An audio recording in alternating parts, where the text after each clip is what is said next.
Saudaraku, dikatakan bahwa dalam percakapan Yakobus di dalam suratnya, tidak ada seorang pun yang dicobai oleh Allah.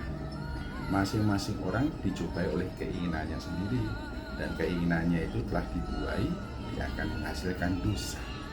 Nah, kalau orang biasa hidup di dalam atau menuruti keinginannya yang lepas dari kehendak dan maksud Allah, ya itu jelas dosa. Seperti dalam Kejadian pasal yang kedua dan tiga. Pasal yang kedua jelas ada peringatan, semua buah dari pohon di taman ini boleh kamu makan kecuali satu buah yang di tengah itu. Lalu dalam pasal 3 ada percakapan antara perempuan Hawa dengan iblis. Dan ketika percakapan terjadi, Hawa semula memang mengerti bahwa semua pohon buah dari pohon di taman itu boleh dimakan kecuali satu itu. Sebab jikalau yang satu itu dimakan, kami akan mati. Tapi iblis katakan, kamu tidak akan mati, tapi kamu akan menjadi seperti Allah. Nah, ketika kemudian ia menutup telinga dari perintah Allah, dari keinginan kehendak Allah, mengikuti keinginannya sendiri, maka keinginannya itu telah dibuai dan menghasilkan dosa. Dosa itu berbuahkan maut, upah dosa adalah maut. Nah, kalau setiap orang dalam kehidupan dari hari ke hari, dari waktu ke waktu, selalu mengumbar dan mengikuti apa yang diinginkan, dan keinginan itu berseberangan dengan maksud dan kehendak Tuhan, maka sesungguhnya ia sudah dibelenggu oleh dosa.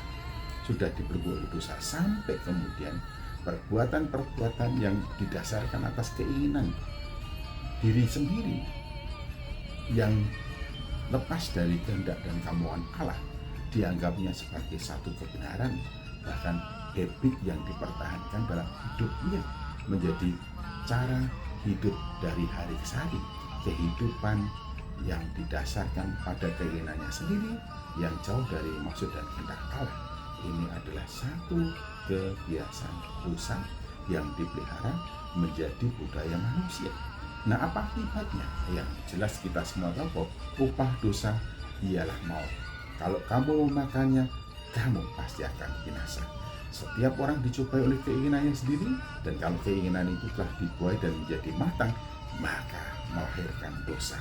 Dan kalau kemudian orang itu membiasakan diri dan hidup di bawah motivasi, dorongan, dan kendali keinginannya sendiri, maka orang itu telah hidup di dalam kungkungan belenggu dosa.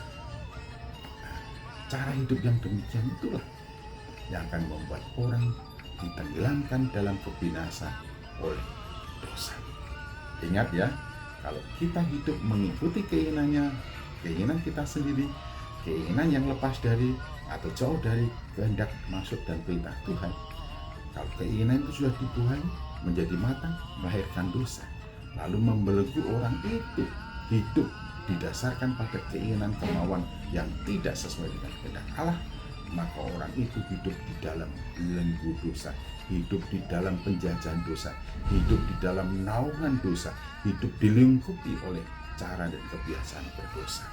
Nah, kalau sudah demikian, tidak bisa tidak, dia akan binasa, ditenggelamkan oleh karena dosa-dosanya, yaitu binasa. Kebinasaan itu dialami terjadi dalam hidupnya oleh karena orang tersebut sudah ditenggelamkan dalam dosa atau ditenggelamkan oleh dosa-dosanya. Oleh karena itu hati-hati, jangan kemudian dalam kehidupan pernah membuat alasan-alasan atau membuat argumen-argumen atau membuat penjelasan-penjelasan bahwa dosa itu bukan satu perbuatan dosa. Jadi kalau melakukan satu kesalahan lalu ditoleransi dengan membangun alasan-alasan, dan alasan itu kemudian diterima oleh pikiran dan hati kita, sehingga kebiasaan berbuat yang salah itu menjadi bagian dari kehidupannya, maka orang itu sesungguhnya sudah dibelenggu oleh dosa. Ya, hal kecil, tidak apa-apa sih, nipu kecil-kecilan, ya kita menipu demi kebaikan. Nah, kalau kemudian biasa menipu dengan alasan demi kebaikan, maka ia telah dibelenggu oleh kebiasaan menipu. Di manakah tempat menipu? Pasti tidak berada dalam kerajaan Allah. Hati-hati, jangan mentoleransi perbuatan salah sekecil apapun, perbuatan dosa sekecil apapun, sebab pada saatnya pasti akan membinasakan atau menenggelamkan dalam kebinasaan karena dosa-dosa. Tuhan Yesus Kristus memberkati.